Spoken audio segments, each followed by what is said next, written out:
ازيكم يا بنات، انا منى. واول حاجه حابه اقولها لكم كل سنه وانتم طيبين ويا رب دايما تبقوا بخير.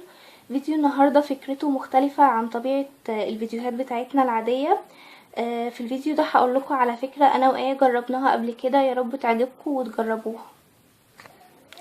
والفكره هي انك بتشوفي اي حد حواليكي مش بيعرف يقرا او يكتب، بس يكون شرط ان هو حابب ان هو يتعلم، ومثلا تخصصوله وقت ليه كده مرة في الأسبوع أو مرتين في الأسبوع على حسب وقتك. الموضوع ده ثوابه عظيم جدا، ده غير الفرحة اللي انتوا ممكن تدخلوها على قلبه لما يتعلم القراية والكتابة زي كل الناس. انا وآية كنا قبل كده مشتركين في حملة لمحو الأمية، وشوفنا قد ايه في ناس الموضوع فرق معاهم جدا. ده غير ان هما كانوا يعني في ناس كمان كملوا لغاية الجامعة. كان في ناس كتير جاية بس عشان تعرف تقرا في المصحف، بس فكرة ان هما مش بيعرفوا يقروا كانت دايما حاجز في وشهم، بس عشان هما كان عندهم إرادة اتعلموا وبقوا بيقروا في المصحف، وفي ناس منهم دلوقتي كمان حافظة المصحف.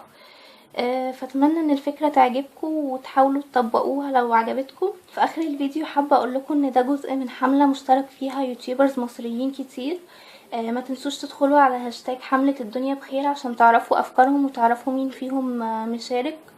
ويا رب دايما يقدرنا كلنا على فعل الخير.